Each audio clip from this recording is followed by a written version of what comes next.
ಇನ್ನು ಅವಳಿ ನಗರ, ಹುಬ್ಬಳ್ಳಿ, ಧಾರವಾಡದಲ್ಲಿ ಗಾಂಜಾ ಹಾಗೂ ಮಾದಕ ವ್ಯಸನಿಗಳ ಸಂಖ್ಯೆ ದಿನದಿಂದ ದಿನಕ್ಕೆ ಹೆಚ್ಚಾಗ್ತಾ ಇದೆ.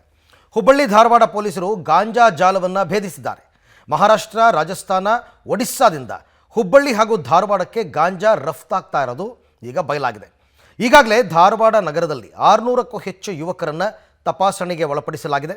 ಅದರಲ್ಲಿ 250ಕ್ಕೂ ಹೆಚ್ಚು ಯುವಕರು ಮಾದಕ ದ್ರವ್ಯ ವ್ಯಸನಿಗಳಾಗಿದ್ದಾರೆ ಅನ್ನೋ ಸತ್ಯ ಈಗ ಬಹಿರಂಗವಾಗಿದೆ. ಇದರ ಜಾಡನ್ನು ಹಿಡಿದು ಅಂತಾರಾಜ್ಯ ಕೂಡ ಪೊಲೀಸರು ಹೋಗಿ ಬಂದಿದ್ದಾರೆ. ಅಂತಾರಾಜ್ಯಕ್ಕೆ ಅವರಲ್ಲಿ ಕೆಲವರ ಮೇಲೆ ದೂರು ಕೂಡ ದಾಖಲು ಮಾಡಲಾಗಿದೆ ಅಂತ ಹುಬ್ಬಳ್ಳಿ ಧಾರವಾಡ ಪೊಲೀಸ್ ಆಯುಕ್ತ ಶಶಿಕುಮಾರ್ ಅವರು ಹೇಳಿದ್ದಾರೆ. ಇನ್ನು ಗಾಂಜಾ ಹಾಗೂ ಮಾದಕ ವಸ್ತು ಬೇರೆ ರಾಜ್ಯದಿಂದ ಬಸ್ಸು ಹಾಗೂ ರೈಲಿನ ಮುಖಾಂತರ ಬರ್ತಾ ಇದೆ. ಇದನ್ನು ತಡೆಯೋದಕ್ಕೆ ಪೊಲೀಸ್ ಇಲಾಖೆ ಎಲ್ಲ ರೀತಿಯ ಉಪಾಯ ಕೂಡ ಮಾಡಿಕೊಂಡಿದೆ. ಇದರಲ್ಲಿ ಪೊಲೀಸ್ ಇಲಾಖೆ ಅಷ್ಟೇ ಅಲ್ಲ, ಸಾರ್ವಜನಿಕರು ಕೂಡ ಮಾದಕ ವಸ್ತು ಸಾಗಣೆ ಹಿಡಿಯುವಲ್ಲಿ ಸಹಕಾರ ಕೊಡಬೇಕು ಅಂತ ಸಚಿವ ಸಂತೋಷ್ ಲಾಡ್ ಕೇಳ್ಕೊಂಡಿದ್ದಾರೆ. ಈಗ ನಮ್ಮ ಇಷ್ಟು ಕೇಸ್ಗಳಲ್ಲಿ ಯಾವುದೂ ಲೋಕಲ್ ಪ್ರೊಡಕ್ಷನ್ ಆಗಿರುವಂಥದ್ದು ನಮ್ಮ ಗಮನಕ್ಕೆ ಬಂದಿಲ್ಲ. ಅಂದರೆ ಲೋಕಲಿ ಎಲ್ಲ ನಮ್ಮ ರೂರಲ್ ಏರಿಯಾಗಳಲ್ಲಿ ಬೆಳೆದಿರುವಂಥದ್ದು ಅಥವಾ ಅಲ್ಲಿ ಪ್ರೊಸೆಸ್ ಮಾಡುವಂಥದ್ದು.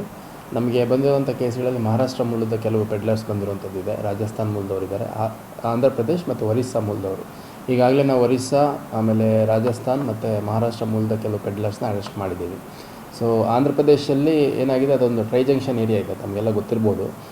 ಈ ಹಿಂದೆ ನಾವು ಮಂಗಳೂರಲ್ಲಿ ಪ್ರಕರಣ ಮಾಡಿದಂಥ ಸಂದರ್ಭದಲ್ಲೂ ಆಂಧ್ರ ಪ್ರದೇಶ್, ಒರಿಸ್ಸಾ ಮತ್ತು ಛತ್ತೀಸ್ಗಢ ಆ ಒಂದು ಟ್ರೈ ಜಂಕ್ಷನ್ ಏರಿಯಾದಲ್ಲಿ ಹಿಲ್ಲಿ ಏರಿಯಾಗಳಲ್ಲಿ ಸ್ವಲ್ಪ ಈ ಕಡೆ ನೆಕ್ಸಲ್ ಅಫೆಕ್ಟೆಡ್ ಏರಿಯಾಗಳು, ಬಾರ್ಡರಿಂಗ್ ಏರಿಯಾಸ್ ಇದ್ದಾವೆ. ಅಲ್ಲಿಂದ ಗಾಂಜಾ ಬೆಳೆದಿರೋದನ್ನು ಪ್ರೋಸೆಸ್ ಮಾಡಿ ಅಲ್ಲಿಂದ ಟ್ರಾನ್ಸ್ಪೋರ್ಟೇಷನ್ ಆಗಿರೋಂಥದ್ದು ಗಮನಿಸಿದ್ವಿ.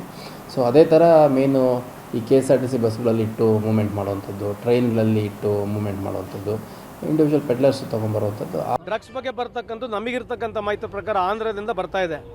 ಇದು ಕೇವಲ ಕರ್ನಾಟಕಕ್ಕೆ, ಬೇರೆ ರಾಜಸ್ಥಾನದಿಂದ ಅಥವಾ ಬೇರೆ ಆಂಧ್ರದಿಂದ ಬರ್ತಾ ಇದೆ ಅಂತಲ್ಲ, ಎಲ್ಲ ಮಲ್ಟಿ ಸೆಕ್ಟರಿಂದ ಬರ್ತಾ ಇದೆ.